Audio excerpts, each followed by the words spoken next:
Pour accompagner le gouvernement burkinabé dans sa volonté politique de prendre en compte les groupes les plus défavorisés et marginalisés dans le cadre de la lutte contre la pauvreté, la coopération allemande a accepté de financer en 2005 le projet Fonds de lutte contre la traite et les autres pires formes de travail des enfants, plus connu sous le nom Fonds Enfants. Le projet est à sa 4e phase, qui a été engagée depuis juillet 2014.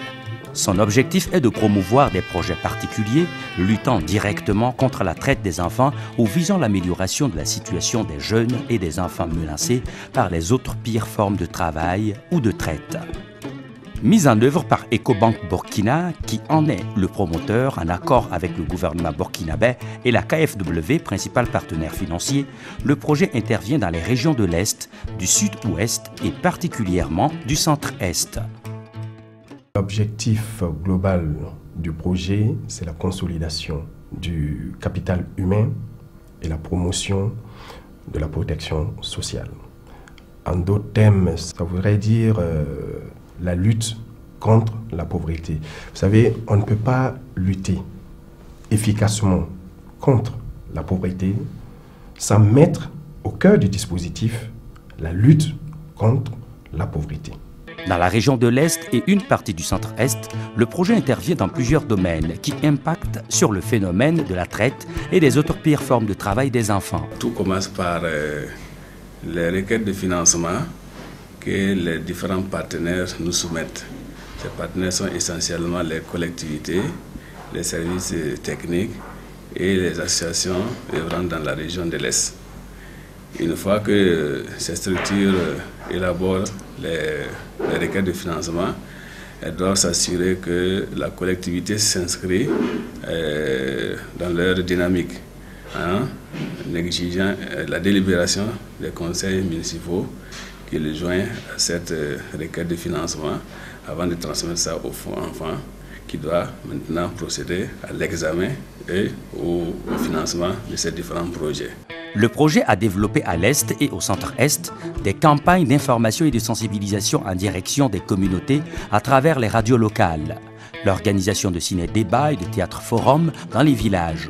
Ces actions ont permis une prise de conscience des enfants et de leurs parents sur les méfaits et les risques liés au déplacement des enfants pour des raisons de travail.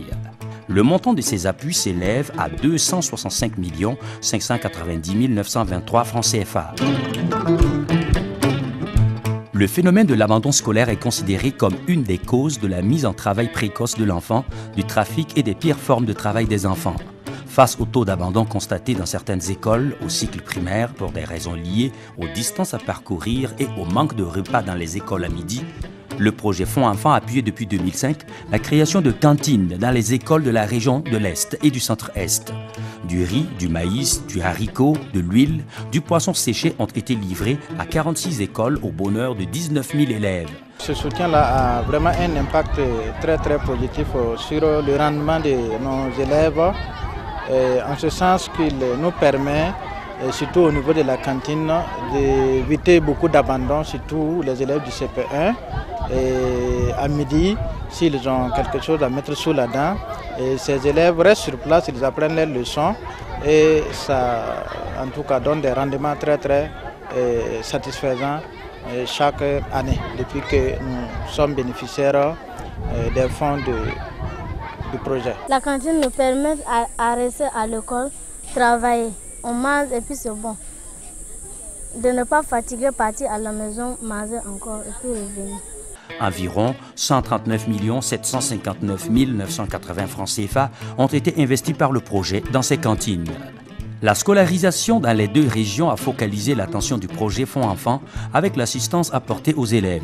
Les enfants en difficulté ont été identifiés avec l'appui des services de l'action sociale et sont entièrement pris en charge par le projet pour leur bourse d'études, les fournitures, les tenues scolaires, le repas à l'école et les divers frais. Ce droit à l'éducation, favorisé par le Fonds Enfants, a permis à 5 600 orphelins et enfants vulnérables de poursuivre leurs études dans la quiétude. Je suis quitté de la Côte d'Ivoire, je suis venu. C'est un orphelin de père et de mère. Quand je suis arrivé à Fadas, c'est ma tante qui m'a fait aller au niveau de l'action sociale. C'est ceux de l'action sociale qui m'ont fait venir au niveau de la mairie pour le soutien du fonds enfant.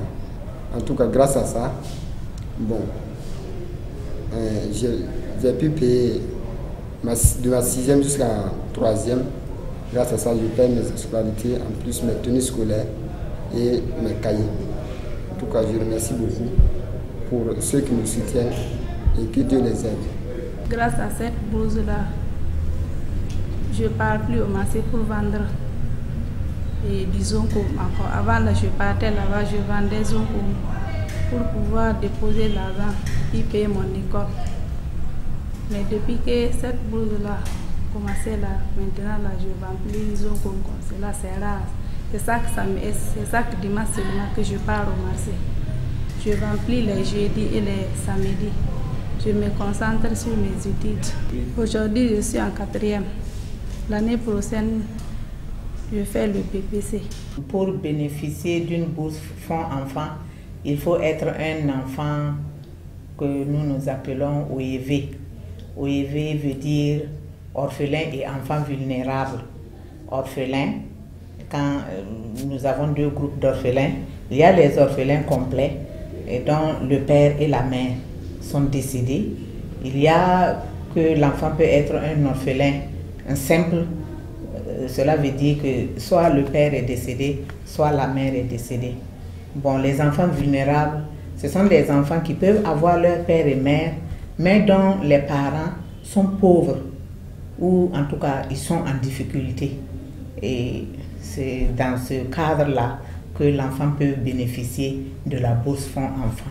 309 711 512 francs CFA ont été mobilisés par Fonds Enfants pour ces bourses.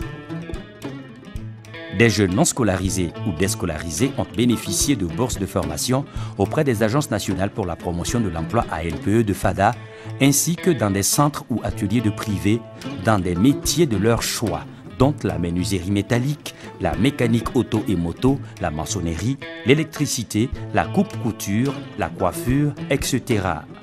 Les frais liés à la scolarité et des frais de subsistance sont intégralement pris en charge par le projet. J'ai décidé d'apprendre la coiffure parce que je suis sortie à l'école tôt et je n'ai pas repris vite. C'est pourquoi, comme j'ai entendu une communiqué disant qu'il y avait une centre d'apprentissage, j'ai décidé de venir me former pour la coiffure à la Belle Épine.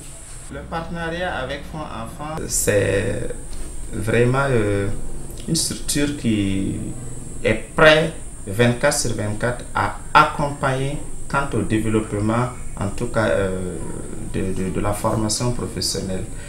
Ils parrainent des jeunes filles à ce niveau dans notre établissement.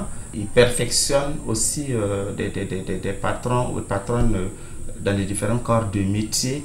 Nous continuons la collaboration et nous les disons infiniment merci. Donc c'est des bons collaborateurs, nous les aimons beaucoup dans la région de l'Est, je vais dire. Parce que plein de femmes apprécient, plein de jeunes apprécient, plein d'hommes apprécient et nous-mêmes. 337 523 480 francs CFA ont été investis dans ces formations au profit de 466 jeunes. L'amélioration des revenus des familles pauvres pour une meilleure prise en charge des besoins des enfants a été adoptée comme une stratégie pour lutter contre la pauvreté rurale. À cet effet, 83 groupements villageois féminins et 25 associations des mères éducatrices regroupant 3550 femmes, composées majoritairement de veuves, de femmes chefs de ménage vulnérables, ont été appuyées en microcrédit dans le cadre de leurs activités génératrices de revenus. Les prêts consentis sont vite remboursés et le fonds constitué permet de satisfaire d'autres femmes. Les activités que les femmes mènent, il y a l'embouche, elles mènent l'embouche, il y a le tivage du riz, il y a le petit commerce comme la vente des galettes, des beignets, et il y a aussi l'achat des céréales. Elles achètent et elles revendent. La subvention du projet est d'environ 186 982 370 francs CFA. Quelques infrastructures ont été réalisées pour satisfaire certains besoins nés de l'appui de Fonds Enfants. On peut citer la réhabilitation et l'équipement d'un foyer d'hébergement pour améliorer les opportunités d'hébergement des enfants étudiants hors du cadre familial, la construction d'un centre de transit à Kantchari pour héberger les enfants victimes de la traite interceptés en attendant de les ramener dans leur famille. La construction de 3 salles de classe avec des équipements à l'école primaire Tampoudi à Tibga, la réhabilitation d'un centre de formation à Mahadaga et des équipements pour bien d'autres centres. Ces appuis s'élèvent à 243 58 787 francs CFA. À l'Est, l'appui institutionnel a essentiellement porté sur l'assistance aux communes pour se doter de plans d'action communaux de lutte contre la traite et les autres pires formes de travail des enfants, la création de comptes sociaux communaux dans l'ensemble des communes pour la prise en charge des problèmes sociaux de leur population et l'ouverture de services sociaux dans 6 communes de la région. Le projet a par ailleurs soutenu les services techniques déconcentrés de l'action sociale et du travail par la dotation en ordinateurs et en matériel d'animation et de sensibilisation. Ces appuis s'élèvent à 94 325 568 francs CFA. Depuis le démarrage de ces activités en 2005, le projet a injecté 1 464 708 700 francs CFA dans les activités à l'Est et au centre-Est. Nous sommes à notre 4e phase et lors de la phase 1 à la phase 3, nous avons essentiellement travaillé sur le renforcement de l'environnement juridique et institutionnel en ce qui concerne la traite, le travail des enfants. Au niveau de la phase 4, l'orientation forte nous a été donnée par le bailleur, celle de mettre véritablement l'accent sur les réalisations des projets particuliers. Les projets particuliers, c'est quoi? C'est essentiellement, j'allais dire, des projets basés sur les réalisations, c'est-à-dire des infrastructures. Nous allons aussi mettre en place des projets allant dans le sens des bourses, des cantines scolaires, mais aussi des activités génératrices de revenus. Car voyez-vous, c'est bien effectivement de mettre en place des projets autour de l'enfant, qui ciblent l'enfant, mais c'est aussi important d'accompagner les familles vulnérables afin que ces familles-là puissent financièrement sortir de la pauvreté. Et ça, c'est véritablement important pour nous.